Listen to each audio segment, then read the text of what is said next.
तो ऐसा बताते हैं कुरुक्षेत्र जब खत्म हुआ तो पांडवों को अपनी गोत्र हत्या से मुक्त होने के लिए वो शिव की ढूंढ में आए। और शिव की जब शिव माने हिमालय की तरफ आए तो सबसे पहले ऐसा बताते हैं कि जो आपका रुद्रप्रयाग कोटेश्वर जो है वहां से भगवान शिव ने मृग का रूप धारण किया, ऐसा बताता है। तो वो चले गए केदारनाथ। पांडव भी छोटी मोटी चीज नहीं थी ना, और जिन्होंने उतना बड़े मार दिए सारे अच्छे खासे धराशायी कर दिया श्री कृष्ण को, अपने पक्ष में कर दिया, तो कुछ ना कुछ तो मिला होगा। तो वो भी शिव के बारे में जानने लग गए थे कि मिलेंगे तो ढूंढेंगे, जरूर मिलेंगे। हमारा एक जो उनके पास वो था। फिर वो केदारनाथ आए।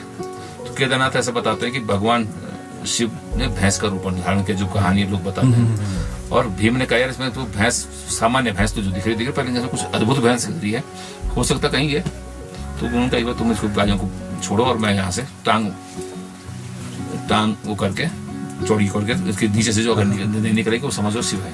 तो ऐसा बताया जब भैंसे दौड़ाने लगे होंगे तो वो वाली शिव, वो भैंस जो थी वो वहीं वो समाने लग गई।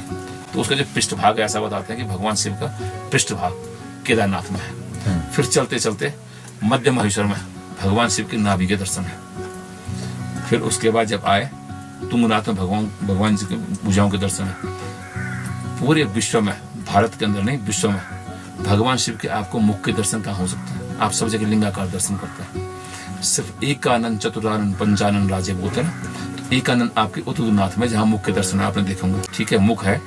और चतुरानन आपके पशुपतिनाथ में है, ऐसा बताते हैं। पंचानन इंडोनेशिया में है, 5 मुख जो है। बाकी आप जहाँ पूरे भारतवर्ष में अगर जाओगे तो आपको लिंगाकारी दर्शन होता है।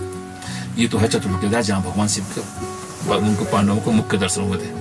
और अब ऐसा बताते हैं कल्पेश्वर में जटाओं के दर्शन है। पर ऐसा भी बोलते हैं भगवान शिव ने सशरीर किसी को दर्शन, पूरा सशरीर ऐसे दर्शन, अलग अलग दर्शन, लोग लिंगाकारी ज्यादा दर्शन करते हैं। तो ये 5 केदारों में भगवान शिव के इन अंगों के दर्शन होते हैं। ये रुद्रनाथ क्षेत्र में आप जब आते हैं तो समझ लो रुद्रनाथ का क्षेत्र पनार बुग्याल से ऊपर शुरू हो जाता है। पितृधार हो गया, जहाँ पे पितरों को लोग ऐसे, पितृ क्या, वो पवित्र धार है इतना पवित्र। वहां से फिर हम लोग पहले जो था कि जो नियम परंपराएं जो थी, नंगे पांव थे, थूकते बोलते चालते भी नहीं थे, थूकते तक नहीं थे। लघुसन का वो तो छोड़ो, थूकने तक का वर्जित था। फिर यहाँ पे जो है 5 कुंड है। नारद कुंड हो गया, पीछे सरस्वती कुंड है, उसके पीछे मानस कुंड है, नीचे बैतरणी कुंड है, फिर सूर्य कुंड है। और यहाँ पे कभी कभार ज्योतिर्लिंग के दर्शन भी होते हैं। जैसे यहाँ ज्योतिर्लिंग है, वहाँ पे कभी कभार आप देखोगे कोई दिव्य दर्शन हो तो कभी दिव्य दिन कोई वैसा रहा तो ज्योतिर्लिंग दर्शन होता रहता है।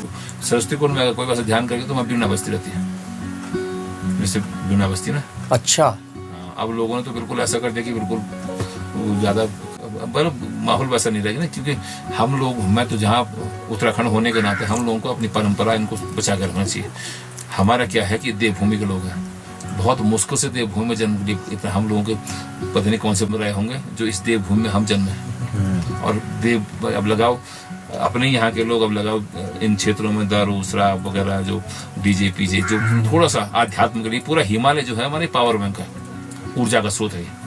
बाकी आप लगाओ ना, हिमालय तो रसिया में बहुत है, न्यूजीलैंड बहुत ज्यादा हिमालय। लेकिन आपने सुना नंदा देवी, वो भी हिमालय है। नीलकंठ, शिवलिंग, त्रिशूल, नंदा घूंटी, ये हमारे सारे देवी देवताओं के तो नाम पे है। तो ऐसे किसी ने नाम तो नहीं रखूंगा। नीचे बैठो आप, आध्यात्म ऊर्जा मिलेगी। बाकी हिमालय तो ऋषियों की पूरी तपस्थली है। यहाँ देवता तप कर रहे हैं, ऋषि तो छोड़ो, देवता भी तप कर रहे हैं इस देवभूमि, इसलिए देवभूमि कहा जाता है। हम तो कहते हैं हमारी जो नई जनरेशन है वो इनको समझे। अब लगाओ आज ऋषिकेश में गोवा बीच बन गया है। वो गोवा बीच कहाँ से आ गया? ऋषिकेश तो गंगा जी के नीचे तो तप करने की जगह थी, आध्यात्म की जगह थी, और तुम उसको गोवा बीच बना लो। वो हमारी जो संस्कार है, हम वो ये ना भाई, आप चाहे कुछ भी कर लो लेकिन परंपरा तो हमारी है ना।